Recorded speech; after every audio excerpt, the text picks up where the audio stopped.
If somebody's brave enough to put us in a road trip comedy, I fear how well it would do. I know. I do see it. I see that for us. I see it that. for us. Yeah. A kind of Planes, Trains, and Automobiles moment. Yes. Hey, you said it. Execs? From your lips to an exec's ears. From my lips to an exec's ears. That's the name of the episode.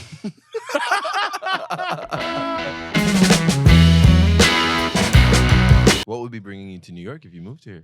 Jaboukie, you're asking all the right questions. I really love LA. Like, legitimately, I think I'm one of the only people in the world who loves LA.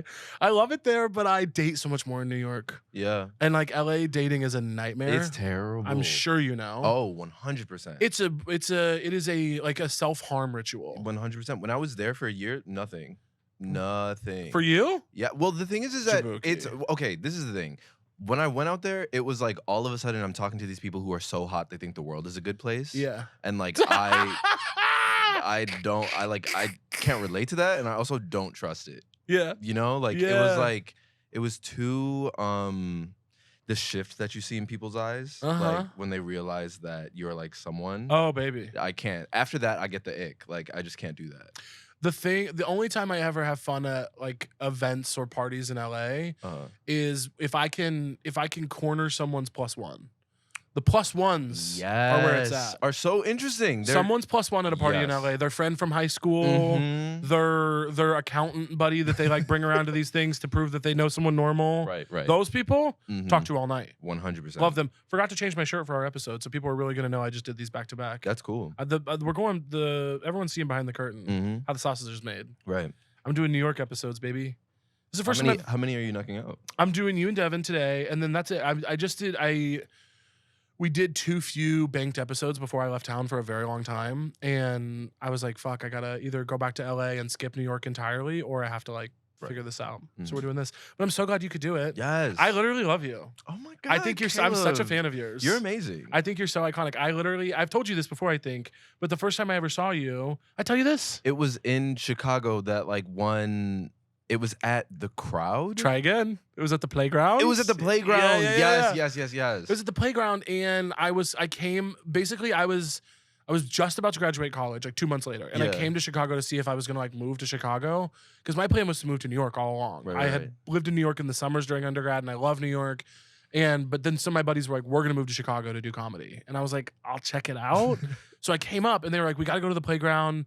I guess they knew someone who was putting on the show or something, but you did stand up on it, and I was like, that guy's a star. Oh my God. I literally turned to my friends and I was like, that person is very fucking funny. Oh, wait. Was this underground?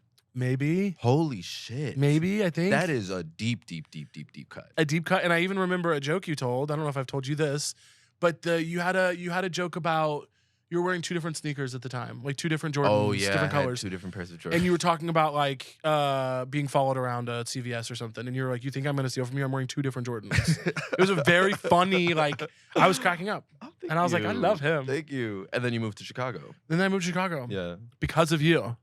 No, I'm kidding. I'm not gonna take that. I'm not gonna take No, that. no, that's too much. But no, I did that. Going to that show and kind of being in Chicago, we spent some time at like IO and stuff, and I was like, you know, I love New York, but I had like a feeling that New York would have eaten me alive 100% at that age, and it would have. No, because I wanted to go to New York for school, but then when I look back, I'm like, I would have died. Yeah, I would have died. Would have literally killed me. 100. I did not have the impulse control to live in New York at 18. No, I just didn't. Some people can do that. I couldn't.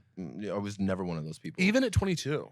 Yeah. Like when I graduated college, I'm like, I don't know if I would have fully admitted it to myself at the time, but like, I was not ready to be in New York. It would have eaten me alive. There are like also. There's so much legitimate industry here, like agents and managers and shit. Yes. I was not ready for that. I was bad. Yeah. I was very bad at comedy. You know what I mean? See, I got really lucky. So I started in college, and then when I came here, I could just kind of pretend like I just started comedy. Yeah. And everyone was like, you just started, and you have like 30 minutes. And I was like, yeah, I know. It's crazy. It's nuts. I don't know. I'm just, I guess I'm a prodigy. Yeah. I don't know. Well, I guess I'm the best to ever do it, maybe, perhaps. You went to college in Chicago. Yeah, I did. I went to DePaul. Yeah. Yeah. And then, because you're from outside Chicago? Yeah. I'm from Harvey, Illinois. Thank you. Yeah. Thank you for your service. Shout out. And I'm saying it. I'm not saying Chicago. I've started recently just claiming the suburb. You're doing something really brave. Yeah, I'm going to do it. I'm going to make it a trend.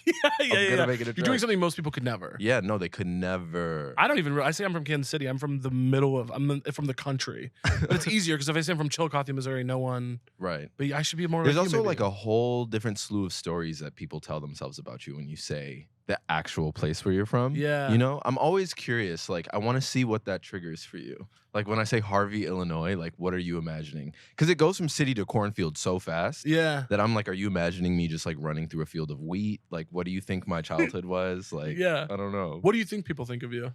What do I think people think of me? The thing, it is so different depending on the person that it's hard to pin down exactly what it is. I never know. I think a lot of people think I'm from New York. Really? Yeah. Like a lot of people would be like, well, you're from here, right? Well, you're very cool. Oh my God. I think that might be part of it. Do you think? I mean, let's be honest. You know you're cool, right? I am pretty cool. You're like, I'm a cool guy. I think also I just have like a resting cool face. Yeah. I think I look a lot more nonchalant than I normally feel. I wouldn't clock you as nonchalant. You wouldn't clock me as nonchalant? No, I would clock you as chalant. I'm chalant. I feel like you're somebody who cares. I do care. I think cool is like, to me, I don't ever think someone's cool when they don't give a fuck about anything. I think that person's like disaffected and kind of weird. Right. There's a lot of that going on in New York and LA. But I think you're cool in a way of like, you're just like, I think you got a good energy. I think you know who you are. I think you're very funny. You know that you're good at what you do, but you're not a sociopath. I think you've just got a nice, you know what I'm saying? Right. I think you're on the level. It's even keeled. It's even keeled. Yeah. Do you feel that way about you? Well, go ahead. You're locked in. No, you listen, I've seen the clips. You're all over my TikTok. I feel like you're locked in. Like you're present, you're grounded, you're in the moment, you're smart, you're tactful. Like it all comes across. Thanks, babe. Yeah. I'm trying. Yeah, I think I'm pretty. I think I know what I'm up to. I think I feel pretty at peace with my whole thing. Yeah. Do you know what I mean? How old are you? I'm 29. Yep, that's the time. Is it? That's the time. You think? I just turned 30. Congratulations. Yes. What'd you do?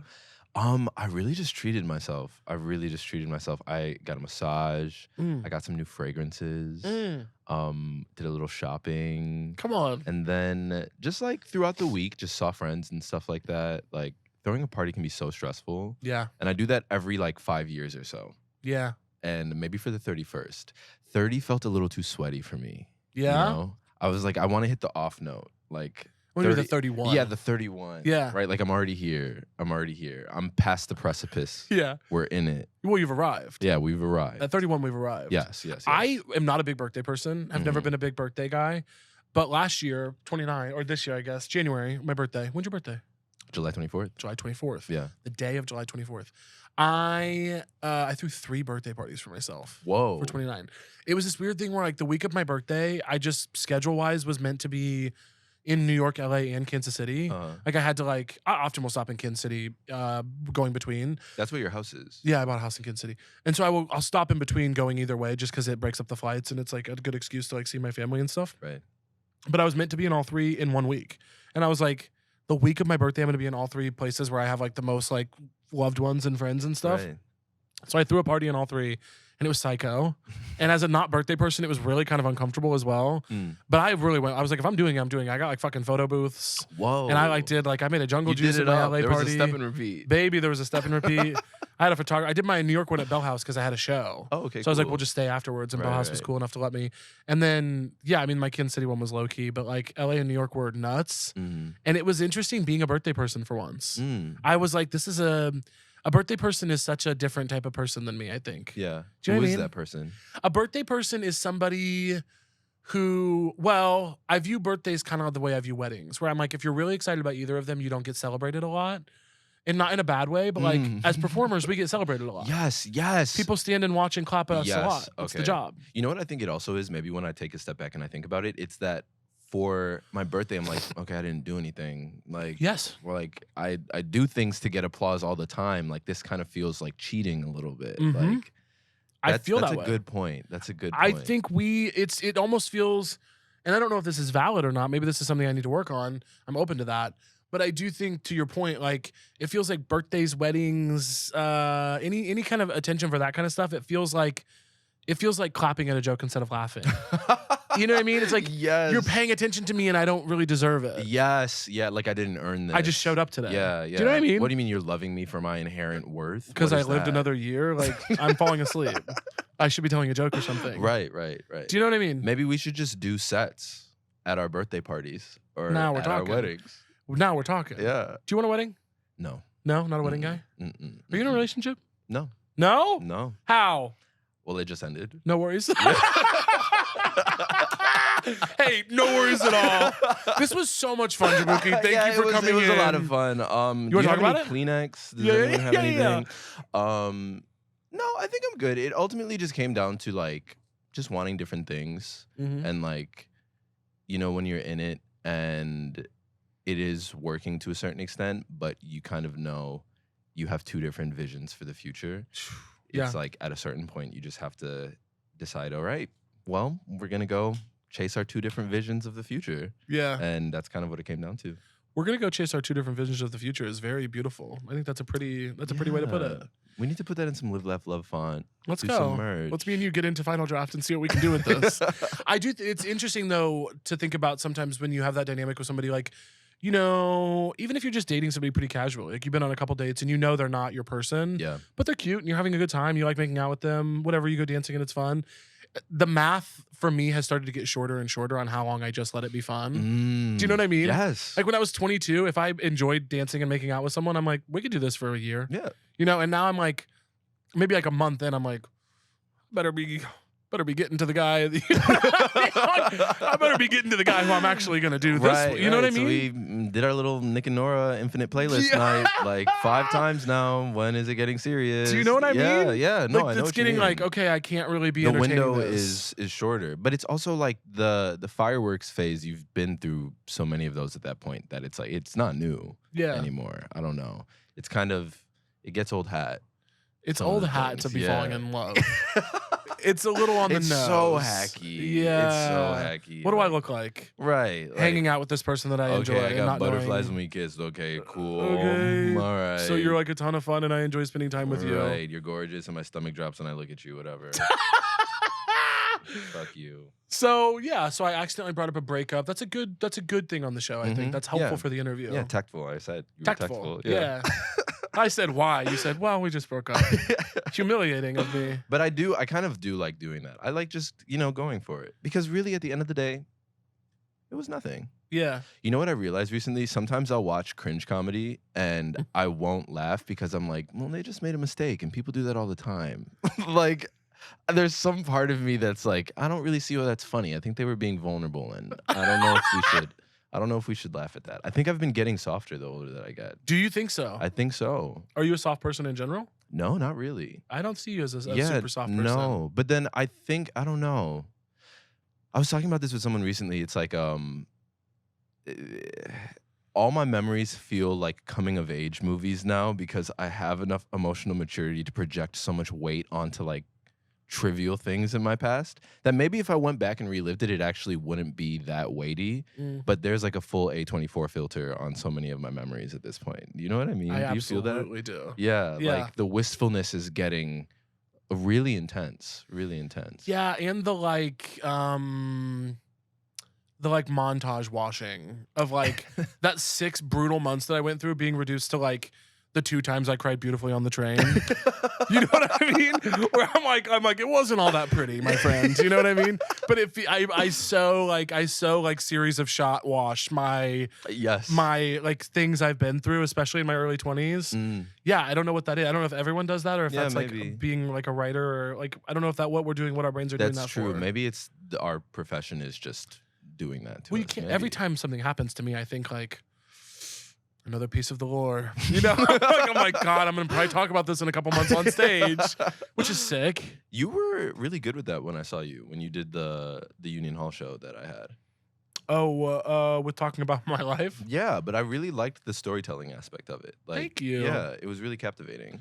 That was a fun show. I don't remember what I talked about on that show, but I do remember. I think this was your show. That was a week where I was doing a lot of spots, and I think this was yours because it was one that I only did a couple at Union Hall. You were so nice to let me jump on your show. And I don't know if this was your show or not, but like 3 weeks after I did, I think your show, I get on Instagram which is one of those classic fatal mistakes. And I see a clip of me, like a stand-up clip of me. And I don't post stand-up clips. I did at one point, but really stopped doing it. And someone had like full like camcorder recorded my set, edited it. What? Put captioning on it. Like made it into a stand-up clip. From that set? Or it was either yours or another Union Hall show I did, but it was like very clear that they were not like sanctioned. They were just like doing it on their own. And then like edited it as a stand-up clip and posted it. Jaboukie, like material I was working on. Like not even like, because you know that show I was like, I was improvising, I was trying stuff out.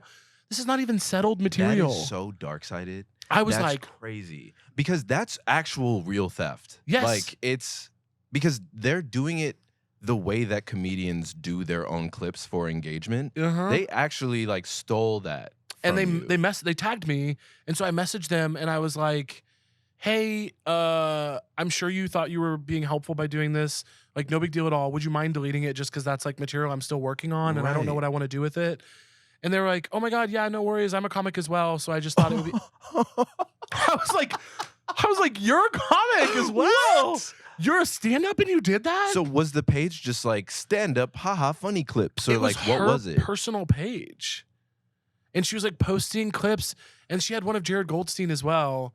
Oh my God. And I don't remember if I told I don't remember if I told Jared or not, or if he had told me. I think we talked about it at one point. But it was just the craziest thing. And I was like, I haven't thought about it since then. But you bringing up that show made me remember that someone did that.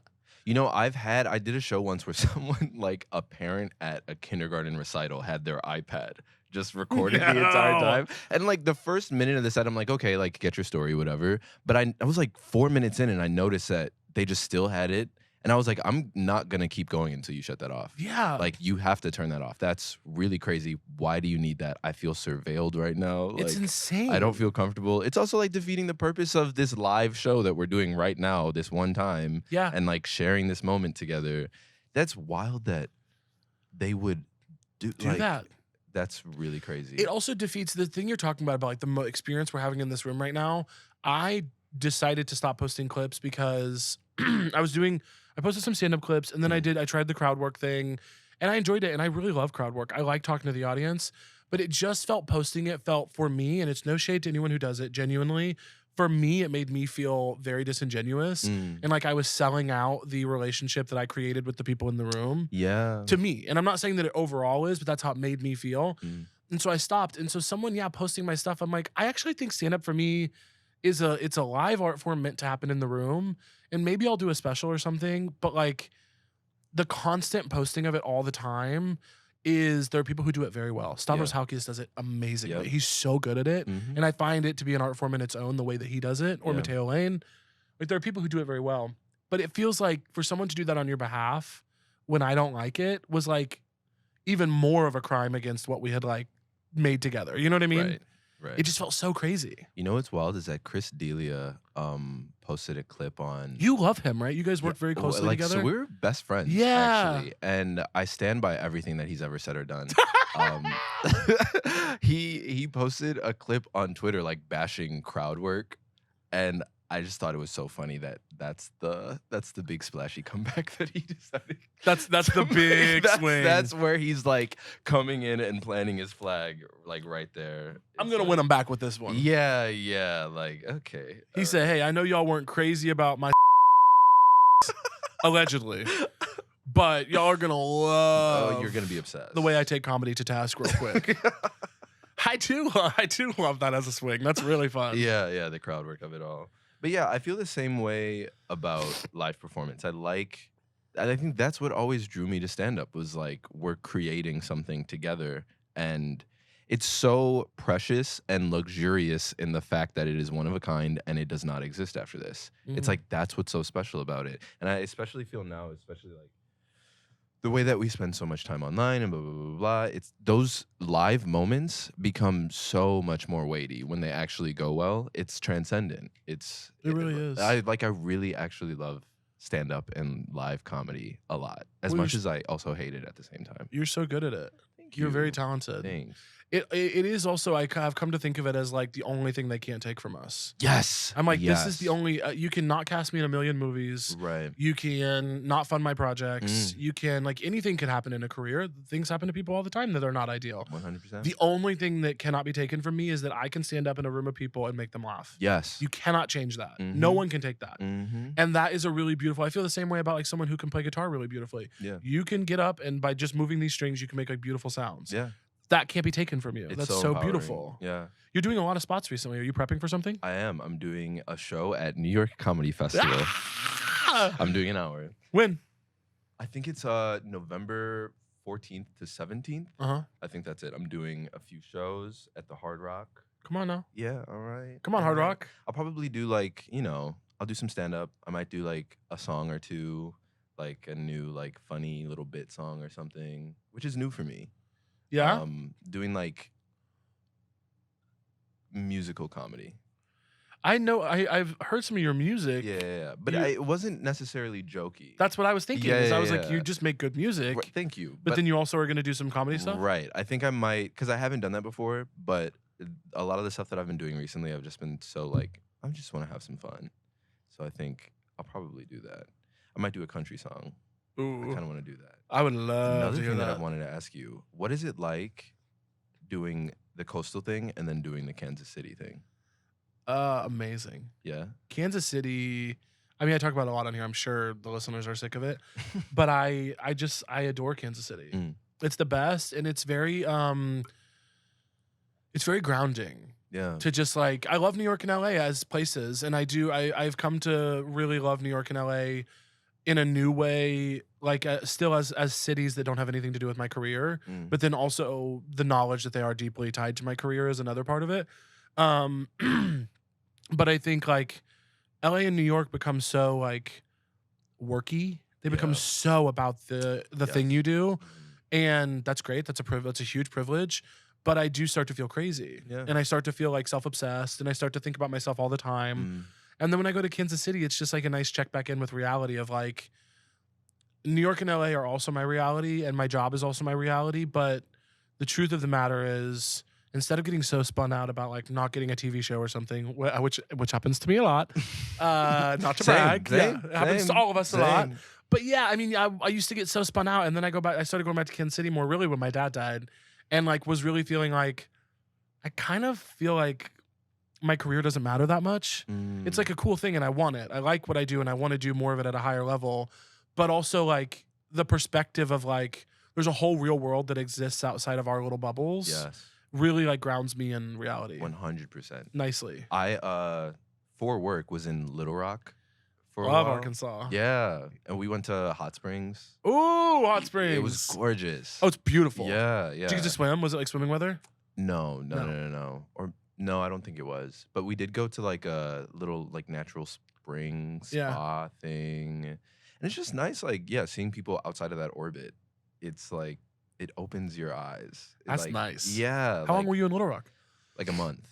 Yeah. Damn. It was interesting. You're really acting lately. I have been. You're working. I have been. I really just decided to okay, I'm going to act for a while. I'm going to do it. You have been too, though. I'm here and there. How do you like it? I love it. Yeah? I love it. Set's hard. It is. Being on set, production is very hard. People don't talk about how it's mostly waiting. It's mostly waiting, and it's also, I have a deep, like, we got to make these days shorter. Not for me, but for the people who are working all fucking day long. Yeah, The hair and makeup people and the gaffers and stuff, I'm like, how the fuck are y'all working like 16 hours? Yeah. It's like, good It's God. wild. And they're not waiting. They're like constantly working. Go. That's nuts. Yeah. Especially on like indies and stuff. Mm-hmm. It's like, yo. But I do love it. Yeah. But it is really, really, it's a lot. Yeah. And you're doing it a lot lately. Yeah. Are you liking it? I do really like it. Like, I realized one thing about me with everything that I've done is I love doing the thing. Like, I love doing stand-up. I love acting, like, on camera, off camera, whatever. Yeah. Like, on stage, whatever. It's everything that I have to do to continue doing that thing that frustrates me. Yeah, You know what I mean? Yes, self-tapes. It's like the self-obsession of, like, how am I coming across? Like, do I read as this? Or, like, that sort of, like, self-reflexive, navel-gazy kind of thing that you almost have to do. Of course. That drives me crazy. Well, that it's drives nuts. Me crazy. Yeah, it's a nuts thing to think about yourself so often. Right. It's that Gemma from Girls Instagram story where she's like, I think you guys are thinking about yourselves too much. Legitimately, like, yes. Yeah. And also it's my career. Yeah. That's psycho. To think about yourself. Crazy. Yeah. Well, I ask people on this show a lot, what do you want? Like, what is the dream? What do I want? What is Jaboukie's dream? Because the truth is, you're a talented musician. You're a very talented comedian. Nice guy. People love you. Oh my God. You're acting a lot in movies. Things are going well. Yeah. I think you're doing very well. Yeah. And so what now? I think the way that I thought of it, okay. When I was in high school, I did a speech. Thank you. Speech team. Thank you for your service. Did you? No. Okay. But I know your type. Yeah. I know kids like you. I know a guy like you from a mile away. Yeah. So I did speech, and I was like a theater kid or whatever. So then I ended up going to film school for screenwriting. And I was like, I will write and direct. I'll do the score. I'll do the editing. I'll do everything. Like, so I just kind of wanted to know everything. Like in college, I did some camera. I did some sound. I directed a few shorts in college. I kind of did everything. And now I think over the past like 10 years, I truly have, tasted a little bit from every pot. And I kind of just want to make the thing that can incorporate all of those things. I think maybe direct. Yeah. To be like very succinct. Would you star in the things you direct as well, or would you like to direct without starring in some things? I kind of think I would like to direct without starring. Yeah. I would love. Way easier. Yeah, right? You're working on something where you're directing. I just directed a short that I starred in, and it was only 2 days. We did 15 pages in 2 days. Whoa. But it was a lot. How was that? It was really intense. I think maybe with a bigger budget and like an actual like time to do something, like the normal appropriate amount of time to shoot something, maybe it would be better. I think the next thing I direct, I would like to not be acting in it. Yeah. Personally. That's what I hear from everybody who does that. Yeah. They never do it twice. Like the second one, they're like, I think I'm done. Yeah, I did it. And I was like, oh. So is like the second AD watching monitor for you, or the first AD, or like is so the producers and mostly the producers, and then I would like hop off set, they would play it back. I would watch the takes. Whoa. And then I would get back in the scene and do it again. Whoa. It was nuts. It was fun, but it was like psycho. The self-tape muscle is really used there. God. and it's also brutal because you never like the way you look on camera. You never like the way you turn that phrase. Yeah. And so but you're also in a hurry because you're shooting 15 pages in 2 days. Right. And so you're like, there's really no time to be precious. What do you feel like is the pettiest reason that you did another take? Do you have one? Someone talked over a really funny line that I improvised. And it was not crucial to the scene at all, but it was funny enough that I was like, we're getting that one. Didn't make it in the final cut, by the way. We've already edited it. But I was like, we're gonna do it again. How did you give that note? Were you like, okay, so we're gonna do it again, but this time you're just gonna shut the fuck up? Well, I was like, hey, we're in my coverage on this one, so I'm just gonna like, just let me run on some of those lines really quick if you don't mind. And they were totally cool about it. And I wasn't mad, but I was like, we're going to get it, Improvising on a quick day is the hardest thing because I'm like, if I have more time, I could make this so funny. Right. I just need like 3 more takes. Yeah, and we do not have time. Holmes and I co-wrote it. Do you know Holmes at all? Chelsea Holmes? Do you know them at all? Maybe. They go by Holmes. But they are a very, very funny comedian. We co-wrote it and co-starred. Oh, sick. Yeah, it was super fun. We did it in Kansas City. It was a blast. But directing, I'm with you. I want to direct more. Yeah. I like it. It's a lot of fun. It is. And it's also very stressful. It is. But in a fun way. Yeah. Because everything relies on you. Yeah, you're the guy. Yeah, you're the person. It's your vision. Everyone is there to serve the vision. So yeah. And it's also a huge responsibility in terms of just like, obviously pace, but also like energy. And like, just like you're so stressed, but you have to like keep it together. Yeah. And you still have to be like interfacing with people in a way that's respectful and nice. Yeah. Like, and you have to give hard notes. Yeah. It's like, hey, that's not working. Right. You know? Hey, if we could do it this way. Yeah. Yeah. You're like, giving me sitcom. I need, whatever I need. Would you give the note like that? Or like, how would you? It depends on who it is. Yeah, there are definitely people that I like. If it was Holmes, and I needed something different, and it would be easy to be like, "You're my best friend." Yeah, I can be like, "Hey, we're giving Seinfeld. We need to give A24." They never needed that note. But I wish directors would talk to me like that. I wish. It's giving Seinfeld. I'd be like, got it, understood. I totally get it. You don't have to tell me twice. I will say, I did a movie a couple summers ago that I think is coming out this year, but I had a very dramatic. I had a very not dramatic, but like emotional scene. I ultimately played like a teenager who's coming out of the closet. Okay. And yeah, we can all laugh at me playing a teenager. Well, I for sure do not look like a teenager. Everyone's gonna watch the movie and they're gonna be like, "This grown man." Did you have tattoos at that time? No. That'd be hilarious, like with the sleeves. It's just a like, fucking sophomore year is so hard. God, I fucking hate homeroom. Yeah, but I had like a big emotional scene, and I was way overacting it, and I could feel it. And I knew I was overacting it. I just couldn't help myself. There was something about the room and the way it was lit that I was just doing too much. And we did a take, and the director, Jordan Weiss, who I love, yelled cut. And there was like, Caleb, come here for a second. And I went over there and I was like, will you just tell me that I'm doing way too much? Because I feel like I'm doing way too much. And she was like, we're doing a lot. And I was like, yeah, how do I stop? Because I can't, there's something about this scene that's not, and she's a great director and we really worked through it together.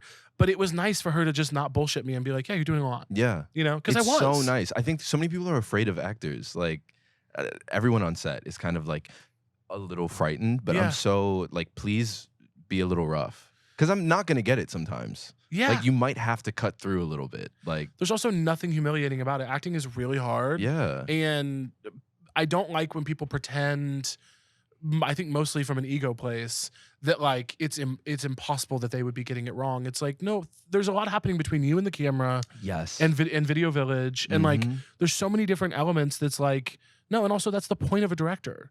Is they can tell you like, you're giving me Seinfeld. Yeah. And I don't need Seinfeld right now. Right. I think the other thing is too is you could be doing something that totally works in person, and on camera it just translates to something completely different. Yeah. Yeah. It's like, and also it's like stage versus screen as well. Sometimes it's like, you know, yelling isn't always the same way you need to yell. Sometimes you need to like fake that you're doing it a lot. Like it's just a lot of moving pieces. Yeah. And I love when someone's like, yeah, you're doing a lot. It's great. I love that. I like that you also were able to see that in yourself. But the thing is that when you're overacting, you can feel it. Yeah. Like it doesn't feel right. But also it feels like a train wreck, and then it's like, I don't know how to, like, how do I stop this? Yeah, how do I quit doing this? Yeah, like we need a timeout. Like what is happening? What is happening? Timeout, I'm actually really good. Timeout. Timeout, I want to be really good because I'm actually really good. Do you have like grounding things when you're on set, like working those 16-hour days? Like what do you have, like a routine? Like when you get home, or like how do you deal with that? No, genuinely, it all for me is about going to sleep as soon as I can, and then just envisioning how good it's gonna feel when it's over. Like how good it's gonna feel when you don't have to do 16-hour days anymore. How much you're gonna miss it. Yeah. Like you know what I mean. And the sense of accomplishment. Yeah. Like wow, I just did that. When you get something really hard done, and then you're like, oh, I did that. Yes. I love having done it. Yes. I love having done everything. Wait, what is your end goal? What do I want? Yeah, what do you want? What are you doing? What do you think you're doing? I don't know. You're turning this around on me? I'm flipping it back. This is people want to know. unheard Has anyone of. flipped it back before? I don't think so. Whoa. People don't ask about me. Oh my God, why? I don't know if they have or not. I don't know. I don't. You know what's interesting is this is actually the first episode of this show I've ever done where there's not like an audience. We always have like 5 or 6 people in the room. Okay. And so an interesting thing about this episode already, and also just that I'm very like locked in with you, but it's very like it's been very, I don't want to say intentional, but I feel like I'm usually doing a lot more bits. Okay. And I'm really locked in with Jaboukie right now. I feel like I'm like, we're here. You know what I mean? No, I feel that. Like we're talking, we're hanging. Yeah, we're chatting. Yeah. What do I want? I want to like make my stuff. I just want to like make movies. I've written a couple scripts that I would love to get made. I'm like in the process of getting one of them made right now. I want to work with people that I like and never people that I don't. I have no desire to work with people I don't like. Ever, not even for a day. I just don't ever want to do it. What if you're working with them and you realize you don't like them? I want it to end quickly. I just don't want to work with people I don't like. And if it's somebody that, you know, there's this thing that happens in entertainment that everyone kind of pretends isn't happening where awful people get ahead. Yeah. And you have to work with them even though they're awful. I have turned down things because I knew someone I didn't like was going to be there. I just don't want to work with someone I don't like. And it's not that I'm incapable. I've done it. Yeah. I just don't desire to. Right. It's a really like this, there's no reason that I should be hanging out with someone that is mean or upsetting or like a narcissist. But that's how you know that the Caleb cosign means something. Hey now. If you have those principles and it's like, oh, well, if Caleb is doing it, there's like a certain I hope so. certain ilk that he will only associate with.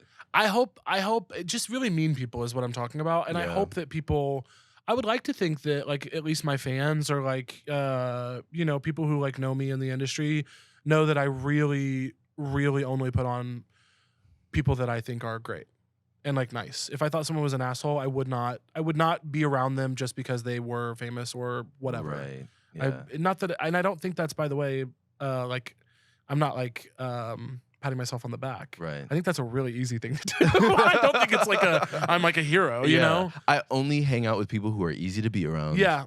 Sorry. Deal with it.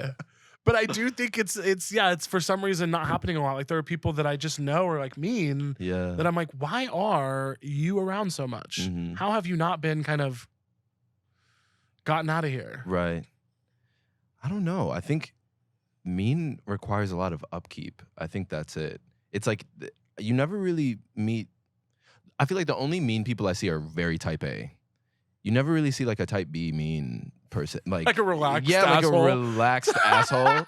Like that just doesn't really happen. I feel like mean people are like, but that's a part of maybe that's why they're mean is because they care too much and they're like too on top of it. Yeah. Well, also know. deeply, and I mean this is like that classic like thing your like parents would say to you as a kid or something, but like deeply insecure. Yeah. Deep insecurity is what most bad behavior comes from, I think. That's so true. Like just meanness and nastiness and jealousy and pettiness, which by the way, in small doses are all very funny. Mm-hmm. But like an obsession with meanness and pettiness and jealousy is like that. I have never seen it not come from a place of like deep self-hatred. Right. Even if it masks as like self-obsession and self-love. Yeah. It's like I can tell you don't like yourself. Right. It's very clear. Yeah. Don't you feel? I do. And nice people don't always love themselves, but like nice people I think are much more like gentle in general on themselves. Yeah, I think the thing that's the most unbecoming about meanness and jealousy and all that stuff is like it's coming from a place of lack and stinginess.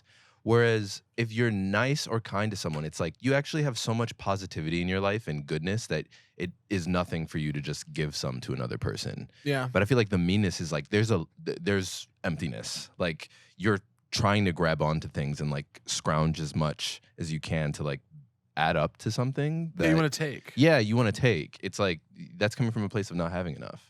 Who's the nicest person you've worked with recently? The nicest person that I've or like worked even just with. someone that you worked with, you're like, God damn, they were nice. Halle Bailey.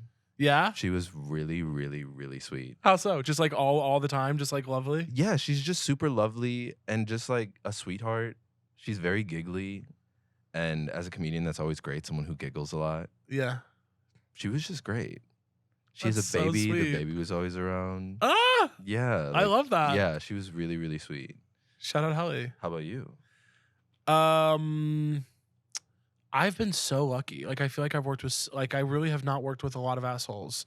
Kiernan Shipka and Nico Haraga, the two of them. That when we did our movie together, I was nervous. I was like really kind of nervous because it's like we play like 3 best friends in it, and don't know how much of this I can say. I guess I'll text you, Jordan, and see if this is okay.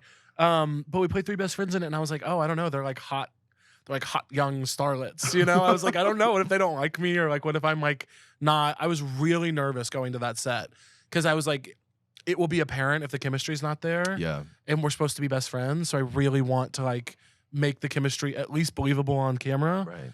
And just like 2 of the like loveliest, like nicest, sweetest people I've ever. It's also a really specific thing being the comedian who is coming in to act. And like that slot. Yeah. Is always kind of like a weird to jump into a little bit. Yeah. Because being an actor is such a completely different life. It's like from what we were talking about, they are waiting for someone to give them an opportunity in a job. And I think that there is a level of just interacting with other people in the world that changes when that's how you orient to your work. Yeah. You know? There's like, I think as a comedian, there's like no one is really taking me that serious, and also I can kind of just do whatever I want. That there's like a freedom in that I've noticed. Like there's certain things that I learned I should care about. Yeah. You know, that I just did not before. And when you're just honestly being in like a number 3 role where my only job is to be funny, I'm like, I don't really have to worry about being hot or being like anything. My only job is to make like the best possible case on this next take is that I make everyone laugh so hard that we ruin the take. Yes. That's my job. Mm-hmm. And like, that's a great job. Yeah. Being funny, I can do. 100%. I love that job.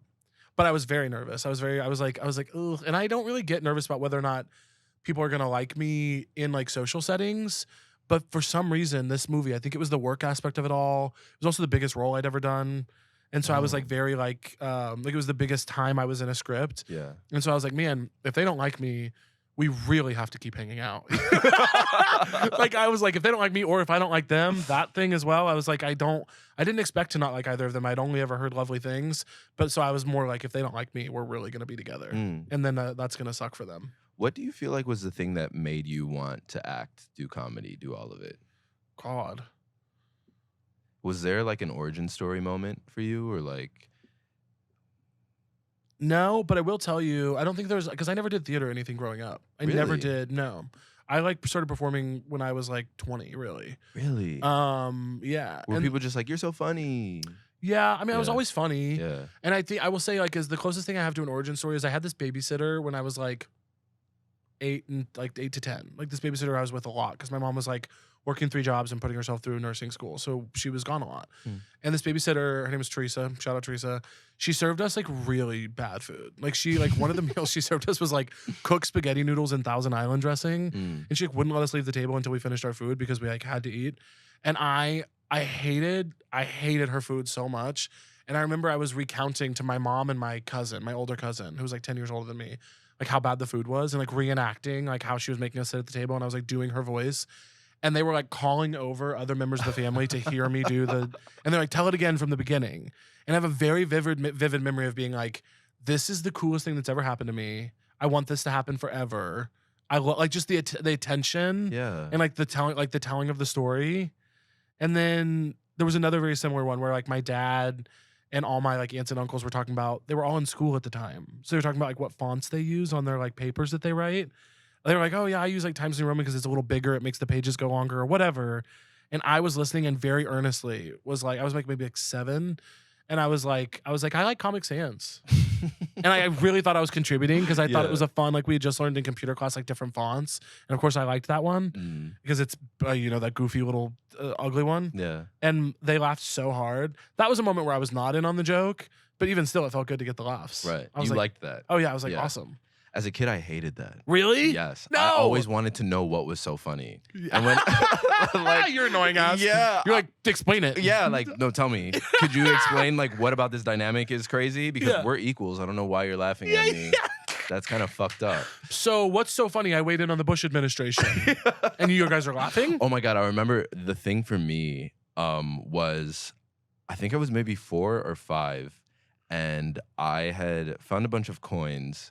I think I had like 100 pennies and I was like, I have $100. And people were like dying laughing. And I was like, yeah, I'm rich. I don't know why I'll buy you, bitch. Like, why are you laughing at me? Yeah, dinner's on me, idiot. Yes. And then there was like the people laughing thing. And then I was like, this is so fucked up. And then they were like, you have $1. You don't have 100. I think maybe that being the first time I remember that, remember that dynamic, maybe that's why I felt like, no, I need to know what's so funny. Because I lost $99.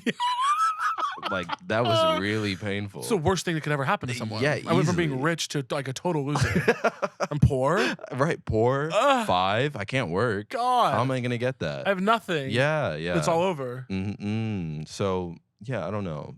Were you a class clown?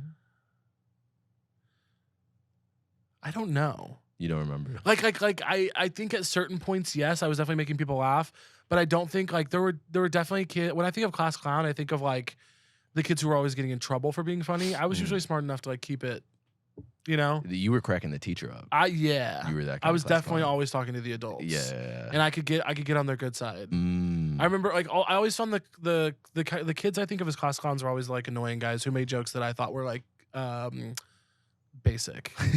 Do you know what I mean? Like I distinctly remember in middle school there was a kid who was obsessed with we were in health class and he'd be like, yeah, if you have sex with a girl after she gives birth, it's like throwing a hot dog down a hallway.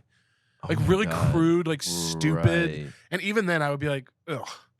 You're disgusting. I was like, you're an idiot.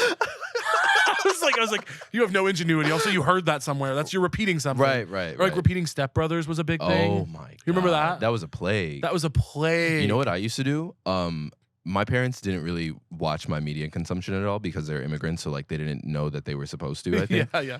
I would go to school and just recite Family Guy episodes for people whose parents wouldn't let them watch Family Guy. So I'd be like, okay, so the A story is that Lois is doing this, Brian is doing this, and I would just fully recite like adult sitcoms. You're like people. walking into the lunchroom being like, sorry guys, today's a Meg episode. That is so funny. I love Family Guy. Yeah, it's amazing. It's one of the best comedies we've ever made. When I've been describing Oh Mary to people who are not like tapped into the scene, I've been saying it's kind of like a queer. It has the spirit of like an American Dad or Family Guy, and it's like a reverence, but it's very queer oriented. Yeah. Even though both of those are pretty, they can get very queer. Yeah. Like Brian and Roger. Come on. Okay. And also, they have Peter be gay a couple times, and every time I feel clocked as fuck. They put him in like a crop top and Ugg boots, and I'm like, well, that's me, unfortunately. So that's what I look like. So I'm trying to get rid of Cola Scola. You are. Yeah, Cole's a big problem. Too talented. Yeah. Must get them out of here. Yeah, it is. It's powerful. I'm like, you gotta go. You've seen it. You're too good. Yeah. Yeah. You've seen Oh Mary? Oh yeah. Yeah. Loved the ending number was when it was like, okay, it's not funny. You're too talented. good. You need to go. You're too good. No, I love Cole. Yeah. That show's amazing. That honestly has like been a big source of inspiration to me lately because I'm like, oh, someone. I think for just before I saw Oh Mary and how well it is doing, I had just been feeling for a little bit like, is anyone doing anything original and good? Yes. Is anyone doing anything original and good? Please, God, somewhere. Is there any appetite for someone writing something original, not based on existing IP, not a fucking Marvel movie? Is there any appetite in the general public for something original and funny and wonderful? And then I saw Oh Mary, and it is all of those things, and it's brilliant, and I think Cole is such a genius. And to see people love it, I was like, thank God. Yes. Thank God there's an appetite for this. Yeah. Do you know what I mean? Yeah, for it to be embraced like that is huge. I also think that goes back to the live thing. Like, they went about it in a way that was just bypassing all of the gatekeepers, and now they're on Broadway. I think they're on Broadway. That's so I love that. I love that. I love it. I love it too. Would you ever act on stage? Yeah, I would. Yeah. If someone would let me. Mm-hmm. Let me, y'all. I would. I've never done it. Yeah. I've never done like a play or a musical. Have you? The last time I did one was in college, and it was a play called Zipped and Pelted. It was by this playwright, Lucas Beisch. I don't know if I'm saying his last name correctly, but I just found out recently, like, I think he's in New York now. I haven't seen him like since then, but. Is he a white guy? No. Damn. Why? I realize how that sounds. But I was gonna say, if it's a white guy person, you can always mess up the name and it's okay. Oh, right. So I was really like on your side, but it turns out you actually might be problematic. No, it was problematic. It was very problematic. I'm sorry. Of course, it doesn't look too good on me saying, is he a right? white guy? Yeah. Oh, it was about furries. It was about, there was a gas attack on a furry convention, and I played a furry who was like not 100% sure if they wanted to be a furry or not. So most of the play, I only had the neck down of my fursuit on. But we did this play. It was a part of the Chicago Fringe Festival, and it was in this gymnasium in like attic situation of this huge like public rec center place. Easily was like 95 degrees in there, and we're all wearing like full fursuits. I really got a lot of respect for the furry community after that. They're dedicated and they're mobilized. They're mobilized. And they're brave. And the hacking that they do. Did you see that the other day? They hacked something really important. Yeah, right? like I think they're gonna save us. They hacked like some Republicans who were involved in Project 2025. Huge. They like hacked their IP and found out that some of the people who were involved in the project had like IPs in different countries and shit like that, and that it wasn't like fully American back. It was something really, really crazy. Those fursuits are also not cheap. Like they're expensive as hell. They ball the fuck out. They're expensive as like, hell. They're tapped in. They're connected. They're powerful. You ever hooked up with a furry? Not that I know of. Once for me. Really? No, the costume was not involved. Okay. Per my request. But you know what? Sex was great. I believe it. He was great. I believe it. Shout out. That's a level of self-actualization that most people never reach. I think you're willing to be a furry. You know yourself. Yes. You're strong in the self. You're rooted in yourself. Yeah. Like you're not externally. You have to know before you can become a hawk or a fox or whatever your persona is, you have to know the human first. I'm saying That's deep. Furries, hey. Put that in the final draft. Put that in the final draft. Yes. Let's get in the. We should be writing in here. We should. We shouldn't even be doing a podcast. Yeah, come on. We should be collabing on a script. Yeah. I should be sending a collab code to you. Come on. What are we doing? What are we doing? What are we doing? I don't know. What should we be doing? I don't know. Maybe we should be. What do you feel like? Like, what's the vehicle for us? Like road trip comedy. God. If somebody's brave enough to put us in a road trip comedy, I fear how well it would do. I know. I do see it. I see that for us. I see it for us. Yeah. A kind of plane, trains, and automobiles moment. Yes. Hey, you said it. Execs. From your lips to an exec's ears. From my lips to an exec's ears. That's the name of the episode. Wait, I have a question for you. Yes. Well, I asked people on this show, what is so true to you? What is so true? What's something that's so true to you? So true. What's a hill you would die on? A hill that I would die on. A thing you believe in passionately. Ooh. You know, it's something that it's a so true that would have been a so false to me, like maybe 7 years ago. These are the good ones. That it is not your location, it's you. Say more. I think when I lived in LA, I was such like LA fucking sucks. I hate LA. Blah, blah, blah, blah. But like, of course it sucks because I went into it with that energy. So I wasn't trying to make that happen for me. I was looking for examples of why LA sucked. Yeah. You know what I mean? I think now that I'm a little bit older and I have perspective, the odds are stacked against you for having a good time in LA. Yeah. But that doesn't mean that you can't. Yeah. I think for me, it's easier to have a good time in New York. But also there have been times where like New York was not giving for me, but it was because of me, you know? Yeah. I think it's you. Wherever you go, there you are. Wherever you go, there you are. That's not like a new thought, but it is so true. It's painfully true. That is so true. Yeah. I have very, very often said, probably several times on this show, about LA. LA is a wonderful city. Yeah. It's one of the greatest cities in the world. It has an incredible population of very diverse, cool people who do all kinds of different stuff. You can see 27 different types of trees in a day. There is beauty in LA to be found if you can stop being a narcissistic sociopath, like I have done and like many of us have done. Yeah. LA is beautiful. There's mountains, there's an ocean, there's an incredible food scene. It's a lovely city. Mm-hmm. However, most of us who end up talking about LA and thinking about LA, we go there and project all of our dreams onto it. And so it becomes a physical site of disappointment when you don't love your writer's room or you don't get cast in the thing or you do and the production sucks or it's not reviewed well or whatever. So it becomes this physical site of disappointment because you projected all your dreams onto it. Right. Instead of just letting it be a cool city. Mm-hmm. I love LA. Wherever you go, there you are. Me and my friend Kevin talk all the time about this phenomenon that we call randomly wish I was in Paris. And randomly wish I was in Paris is where I'll be having a perfectly lovely day in New York or Kansas City. Yeah. I'm having a lovely day. There's nothing wrong. I'm enjoying myself. I went out of my way to be here. I took a flight. I made sure I was here. And for no reason, I wish I was somewhere else. I'll go, oh, I wish I was in Paris today. For what? Right. You'd be having the same exact day. You wouldn't be at the Eiffel Tower. No, it's really crazy too, especially now that I've been traveling more.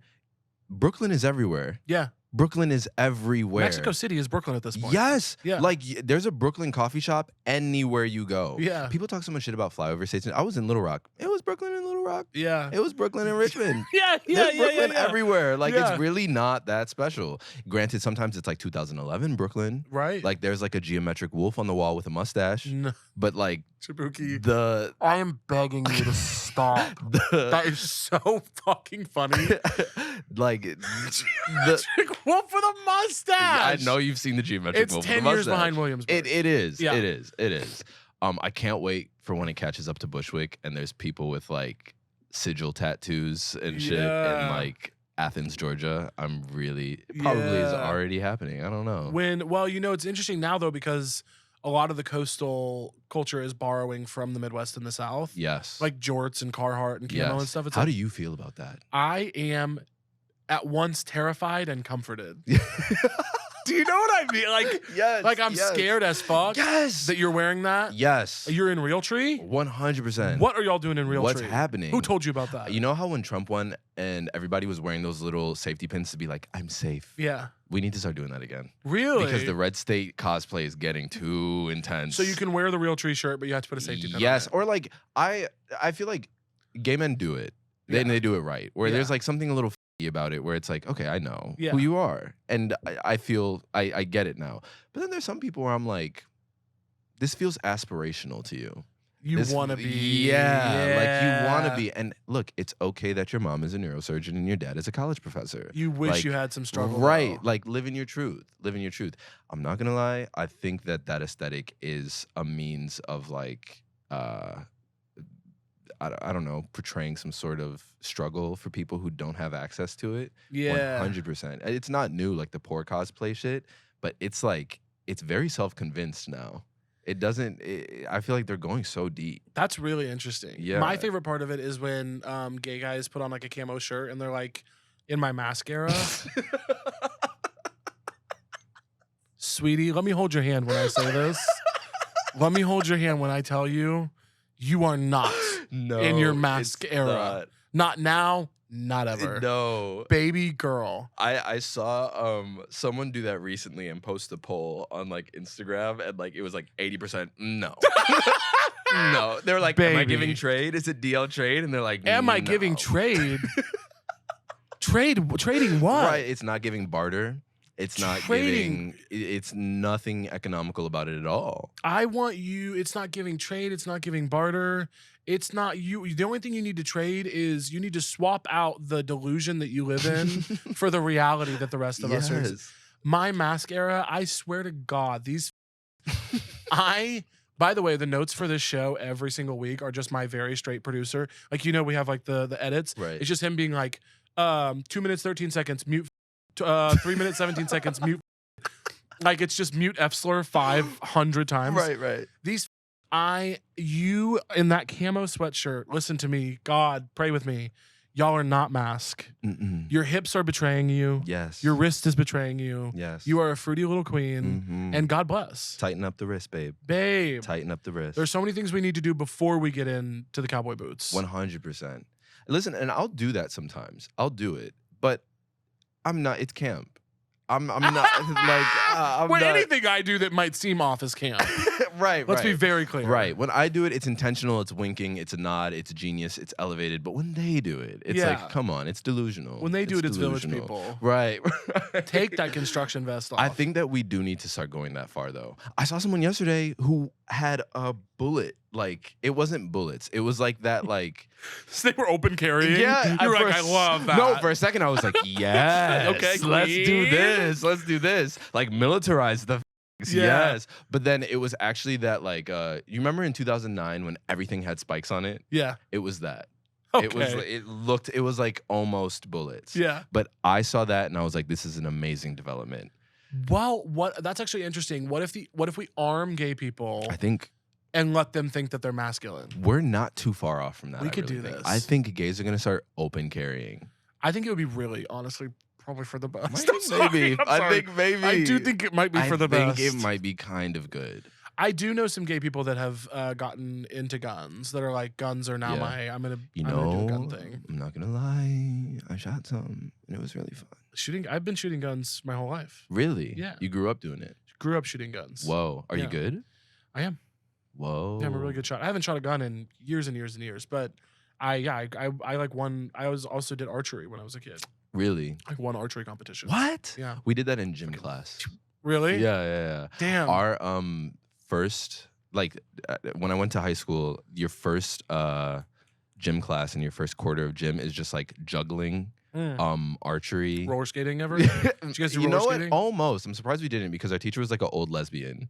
Queen. And yes, she was iconic, but it was like clown activity. Like, it was clown school, basically. Yeah. They were like, you're not bullying each other. You're all gonna look stupid. You're all gonna juggle these scarves. Yeah, literally. Okay, so we're doing an action comedy. You and me. Yeah, that's what we're doing. Okay, two gay guys who pretend to be masked and accidentally end up in a militia. Yes. I think that's perfect. They accidentally become Proud Boys. Civil War II. Civil War II. Yeah. Hey, I have a segment for you. Okay, what's up? If you can believe it. So this is a true false segment. All right. Okay? Basically, what's going to happen is, and I'll let you know, Devin, who was in here before you, as you know, he did not do very well. All right. Devin, I love you, King, but it was tough. Right. So basically, it's a true false segment where I'm going to read you like 15 statements. You're going to tell me as quickly as you can if you think they're true or false. Just answer true or false. Okay. And if you get 10 or more correct, I am going to give you $50 US. Okay. $50 US. And it's not, it's not nothing. That's not a small amount. It's not nothing. You ready? Okay. Okay, Ronald McDonald was a real person. True. False. The 1984 film Red Dawn was the first movie to be rated PG-13. True. True. Barry Manilow wrote State Farm's Like a Good Neighbor jingle. False. That's true. The state bird of Illinois is the swallow. False. False. Do you know what it is? Red Robin? The northern cardinal. Very close. Okay. The Statue of Liberty wears a size 879 shoe. 879 shoe. True. That's true. The official drink of Kentucky is bourbon. False. False. It's milk. Ugh. Yeah. Michelle Obama is an only child. True. False. She has one brother. Oh. Wasps can live up to 3 years. False. False. 22 days. A newborn giant panda is about the size of a stick of butter. Oh, true. Oh, true. Olive Garden was founded in Rome, Italy. False. False. Orlando, Florida. The first pair of Nike running shoes was made in a waffle iron. True. That's true. There are no volcanoes. There are no volcanoes in Alaska. True. False. There are over 100. Keke Palmer was born in Joliet, Illinois. False. False. It's Harvey. Yes. The most popular Father's Day gift is a necktie. True. True. The dot over a lowercase I is called a peck. True. False. A tittle. Oh. You got 10. You got it, baby. You did it. Yes. You got 10. Yes. Congratulations. The animal ones. The animal I love ones. me some animal facts. Big for you. And the Harvey, Illinois lore. You threw me that one. Hey, I didn't write these. My Chance wrote these. Thank Chance. He's not here, but tell him thank you. Thank you. Okay, Chance also has some questions in here for you. Well, this is actually interesting. So, in the internet. Yes. You were big on Twitter. I was. You were big on Twitter. Rest in peace. Rest in peace. What do you think of the internet and comedy? It's such a huge thing. I could talk about this for like 3 days. As could I. We were both big on Twitter. You before me and in a much larger scale. We were both big on Twitter when it meant something. Yes. Which is really interesting. Right. Because now it means nothing. It means nothing at all. But for a moment there. It scares people now. It scares people now. Yeah. But there was a second there where being big on Twitter and comedy was the only thing. 100%. It was like, oh my God. If you weren't doing that, then it didn't matter. That's all and it it's was. crazy because that reign was like 10 years kind of. Yeah. Like it was a long time. There was a long tradition. Like Drill, Rob Delaney, Megan Amram, like boom, boom, yeah, boom, there boom, was boom. like so many. I think the thing with internet comedy and the challenge that it brings to comedy now is never in human history have people consumed so many jokes in one day. Yeah, never. Like even when you talk to logged off people, the way that they will just like wholeheartedly laugh at something that will almost inspire rage in you at how basic it is. Yeah, like I can't look at that with anything but awe because it's crazy what it's doing to our brains, the way that we consume comedy.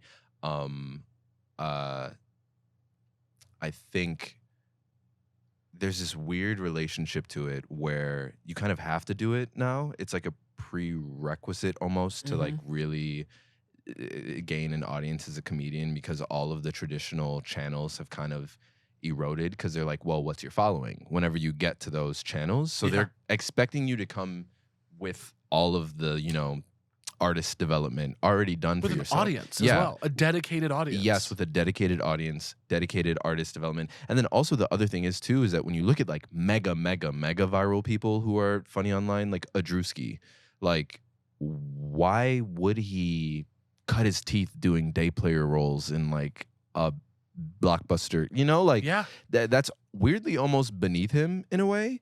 Also, for a lot of these internet people, why would they really ever do a movie? Right. It's such a pay cut. Yes. They make every video they post, they make hundreds of thousands of dollars. So much money. Why would they go and work for why would they do an indie film? Ever. Easily. I would love to, but like, why would they do that? Right. But I think it's also almost like for us, we just love the medium and the art form. Yeah. And that's kind of why we do it. But if we were being like business oriented, that's really like, hey, doing Twitch. is going to bring you way more than like doing all that other stuff. So I think that there's this weird like internet brain drain happening with the industry where I think there's more reward. It is a faster reward online. So that's kind of where attention and energy and focus is being put. And I think the industry is trying to catch up to that in a way. But even when they do it, I'm like, that was 5 years ago. Like, I think the other thing too, I see so much stand-up, and I'm like, baby, that was hilarious in 2017. Uh-oh. That was really funny in 2018. Now we've said it. And you're kind of like doing like a Prometheus thing where like you stole fire and you're bringing it to the people who have never seen fire before, and they're like, oh my God, like iced coffee, I'm so gay. Like, no. I'm like, we were there. Like, we did it. Yeah, we did it. And it's cool that, I don't know, like the thing is that I never want to knock what audiences are enjoying because I don't know better than them. Like, they like what they like, and I can't tell you what you should be liking. Yeah. I just think that's my job. Yeah. That's Caleb's job. Right. I can tell them what they should be liking, That's you. But I just want more from the artists. I want people to be pushing things forward instead of just following behind what has already been said online and just repeating it. And sometimes people don't know, but then there's sometimes where I'm like, I saw that Twitter thread. Like, I know what you're talking about. I saw the same thing you saw when you wrote this joke. Right. I think that the dynamic between that it's weird. I don't know. What do you think? Oh, well, I think it's net bad. I really do. Yeah. And it's very funny. I can't remember which one of my friends it was, but somebody dragged me very recently for saying this because they were like, oh, so you get to make a career off of it and then everyone behind you doesn't? Whoa. And I'm like, fantastic point. Yeah. And also, absolutely. Yes. Correct. I think it's net bad. I think it's just, I think it's really lowered the quality of comedy. I think it's like let in a bunch of people who don't really care that much. Yes. I think also the pivot to live shows that happens where there's no formation in live shows, but then they pivot to live shows after they get a big following is totally fine, except for they don't care for their audience. Yeah. And I really have a disrespect for people, musicians, painters, comedians, anybody who brings people into a physical space. A disrespect for their time by not preparing or not caring is so fundamentally whack and like crazy to me. Right. Like, I really do. Every time someone comes to your show, even if you think it's nothing, if you think the show doesn't matter, they took off work, they bought a ticket, they paid for a babysitter, they got an Uber, they bought 2 drinks. They might not be able to get a babysitter for another 2 or 3 months. This is their only night out. Right. They went out to an expensive dinner beforehand. They wore their best clothes. Like, it really fucking bothers me when people put on a show and don't prepare. Yeah. Someone gave you a day of their life. That's crazy. Yeah. Do you know how crazy that is? And when you add it up in the room, like, how many days of life did you just get? Yes. From people? When they could stream 1 billion movies and TV shows at home. They could go to 1 billion other live events tonight. They could be with their friends and family. They came to see you on stage with a microphone. That responsibility is so immense. And when people don't prepare and then they're kind of like, well, I don't give a fuck about this. Sorry. I'm like, you are so, like, it actually like disgusts me. Yeah. Like, it repulses me in a way that's like almost unhealthy on my part. Right. But I'm just like, how do you not care? I know. At the very least, you have to at least show people someone having fun. Yeah. If you're not great, but you're having an amazing time, sometimes that's enough for people. I'll do it. I'll take that. I'll take that. Like, I don't know. It's that's why if a set doesn't go well, oh my God, because I carry that. I'm like, wow, like, I really let people come see that. I really let people come see that. Like, that doesn't feel great. It really is not. Bombing when I first started out was so much about my ego and whether or not I thought I was good enough at this or the audience didn't respect me or whatever. And now having a bad show is so much less about my ego and more about that. Where I'm like, fuck, I feel really bad that they came out and spent their night on that set where I like just didn't nail my closer, you know, or whatever the fucking thing is. Yeah, but it is, I think, specifically coming from an internet and then pivoting to live because some agent at UTA told you that you could sell tickets, you know? Right. It's like, they're right, you can, and they will let you because they love the money and you love the money. But the lack of respect for the live art form, specifically from people who come from the internet, really it's bothering me. Yeah. But I feel that. I Yeah. agree with that. I really agree with that. But also everyone's got to do their thing, I guess. Do what you got to do. Right. I guess I can't ask you to not do stand up. I think one thing though is because I've had that complaint too. I think a lot of the time those people are bringing people into those spaces that would never have gone there in the first place. Yeah. Like they're probably not tapped into comedy like that. They just like this one person. Yeah. And I like to think of it like they are bringing more people in to the fold. Hopefully. Into live performance. Hopefully they come back. Yeah, but hopefully they come back. But I agree with you. I think hopefully they prepare enough and do a good enough job that they do like widen the tent and bring people in who want to come see a live comedy show. Mm-hmm. So many people have never been to a live comedy show. Yeah. It's crazy. Yeah. But yeah, hopefully they're bringing in more people and they do a good enough job to like warrant a return. Mm-hmm. That is the hope. Yeah. But then there's the fear that like they brought them out and these people are gonna go, I don't think live comedy is my thing. Yeah, stand-up isn't that good. Stand-up low-key sucks. And then they're like, I don't think I ever need to go back to Zanies. Yeah, I think I'm good. I'll skip that. Oh God. Do you like performing in clubs, or do you? I feel like you do like the Sleeping Village. That's Yeah, I'm like, more over there. I feel that I love performing in a music venue. Yeah. Love performing in a music venue. I do too. There's something about it that just feels so right. So right. Most of my fans are lesbians. Yeah. And I knew that. That's why I wore these. And thank you. And they'll love that. Yeah. Most of my fans have not been to a comedy show, I will say. Like mine will be their first one. Yeah. And so I like to send them somewhere cool if I can. That's good. Yeah. Meet them where they're at. Yeah. Sometimes because I have that experience too, and I bring them to a comedy club, it can be very foreign to them. They're like, what am I doing here? What am I doing at this helium? Right. I want to meet them halfway. Like, maybe you could have seen Mitski here in 2017. Yeah. Like, I wanna give that. Be in that vibe. energy tonight. Right. You can be gay here. Don't worry. Right. Exactly.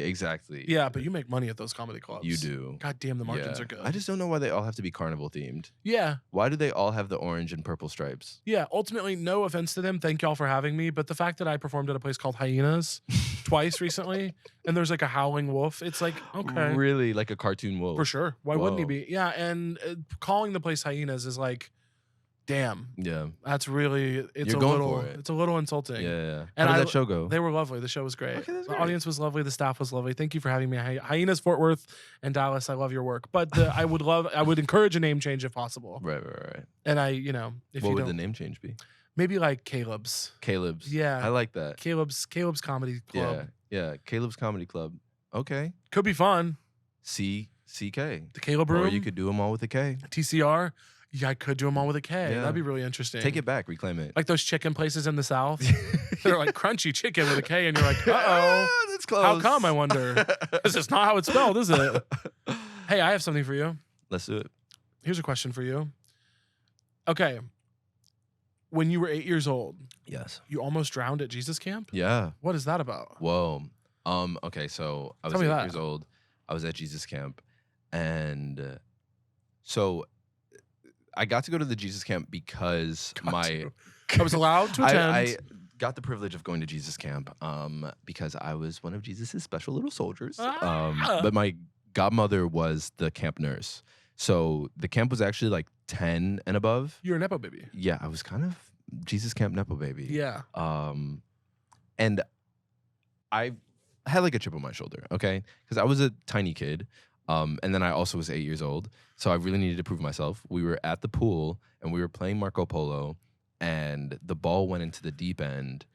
And I was like, oh, no, guys. Like, I got it. Like, I'm like, I can hang. I'm like one of you guys. And they were like, you sure? And I was like, yeah, I got it. And I was thinking, I was like, okay, so you've seen TV when people swim, they just go like that kind of, and they do like, yeah, the doggy paddle. So just like do this and then you're good. Jaboukie. So then I'm going over to the deep end. And as I'm going over, like a fight broke out or something like that. So I go to reach for the ball and then just like slip under. And I like am drowning and trying to get someone's attention. And no one was looking. And I was like, damn, well, that's it. This has been so real, y'all. Yeah. And then I was like, okay, cool. All right, peace out. But then I remember when I was thinking, I was like, wait, I'm going to heaven. Like, I haven't done shit. Yeah. Like, I'm 8 years old. like no sins. Not you being at peace, drowning in the pool. I seriously, I know my path. Right, I was like, I'm good. Like, baby, lift me up. Like, I'm ready. I'm at Jesus camp. Like, what a better place to die. Like, Jesus knows what I was just about to do. I was about to pray. Yeah. And then he stopped me. So like, hey. So then Follow me home. I like blacked out, and then I woke up on the side of the pool to the lifeguard like giving me mouth to mouth and resuscitating me, and then I turned gay. It was a guy. Yeah. Wow. Yeah. There was a really hot lifeguard at my pool. Really? A really hot guy. I distinctly remember he was like 18. Like he was like a high school senior about to leave. But there were 2 summers that he was like the head lifeguard at the pool, and he was so hot, and he loved me for some reason. Like he just like loved talking to me. We would like sit and chat, and I just remember every time he talked to me, I was like, I'm gonna die if I have to keep talking to this guy. Like I just felt like I didn't know what it was, but I was like, I'm so uncomfortable by him, and I also need to be near him at all times. I was like, if this hot guy keeps talking to me, I'm gonna explode and die. And I just remember, his girlfriend was also a lifeguard, and I hated her. Yeah. I hated For some her. reason, you didn't know why. I couldn't figure out why, because she Yeah. was perfectly, like literally, she was so nice to me, and every time she was nice to me, I was just like. And I would try to float the theory to other kids at the pool, like when we would go to the concession stand, I'd be like, "Do you guys feel like Rachel's kind of a bitch?" kind of thing, and they would be like, "No, she's like awesome. She's actually really sweet." And I'd be like, "But don't you think she's like faking about it?" They're like, Caleb, she saved you from drowning last week. Yeah. And you're like, yeah, but there was a way that she went about it. I'm where like, it no, was she's lovely, but she moves weird, right? And they're like, no, couldn't figure it out. I hated her. They probably knew too. Probably. Like, I it was like the probably a gayest kid joke. ever. Really, you were. I was such a little homo. Oh. Yeah, I was so. I've always just been like this. Yeah. Like animated and annoying. Mm-hmm. You know, it's like, Same. of course I was gay. Yeah. But I don't know what happened with him, to be honest. I don't know where he is in the world. Maybe he's listening. If you're out there, dude, whose name I don't remember, I want to say his name was like Kale or like Cade. Like he had a C or a K name. Imagine as well. his name was Caleb. Caleb. Yeah. This is fully I imagined it. It's just me. I'm like, I was in love with myself, actually. It was a mirage. Honestly, it would be huge. Jaboukie, thank you so much for coming on. Hey, thank you for having me. We did it. Can you believe it? We did. Is there anything you want to plug to the people? I am performing at New York Comedy Festival in November. In November. Yeah. And it's they online. can follow you on everything. Yeah, and you can follow me on everything. At Jaboukie? At Jaboukie. Except on, oh my God, except on TikTok, I'm fake Jaboukie because somebody thought it would be funny to take Jaboukie. And also, I ran into this person's friends one day on the street, and they were like, haha, our friend has your username. And I was like, okay, yeah, tell him to give it to me. I would kill your friend. Okay, right. I was like, tell him to give it to me. And then they like FaceTimed him, and he did not give it back to me. He doesn't even post on it anymore. I just want to say this. Do you know how hard it has been to have the name Jaboukie for 30 years? This is the one thing that I could have. I'm talking directly to you. I know you're on TikTok, and I know one of your friends will probably fucking see this. Give me my name back, okay? I'm not playing. Hey, truthers, I want every single one of you listening to this right now. I'm so dead ass serious. There are a lot of you. Go to @Jaboukie on TikTok and spam them with messages about how inappropriate it is. Yes, it's fucked up. That they have Jaboukie's name. It's fucked up. We need it back. This is what I want from this episode. Yes, thank you. There were 3 years of my life where I was called Jadoukie. That's not right. Do you know how? I had to survive that. This is new to you. Yeah. This is new. You don't have the strength to carry that name. They're new to it. You're true to it. You're new to it. I'm true to it. By the way, give us the handle. Fake Jaboukie. Do I get a cut if we get the handle back from this segment? Yeah. Do I get some kind of I'll give you the reward? $50 back. That's it. Yeah. Damn, I thought it was worth so much more to you. No, we can negotiate. Cool. We'll talk offline. Yeah. Well, my lawyers. Okay, yeah. We'll hit you Have your up. people hit my people. I'm gonna have my lawyers hit you up, not your lawyers. Have my lawyers hit you up. Directly. Yeah. With a threat. With a threat. He wants Just more keep than that. people. Yeah, keep people on their toes. We're out of here. Thank you. All right. Thanks for doing it. Thank you.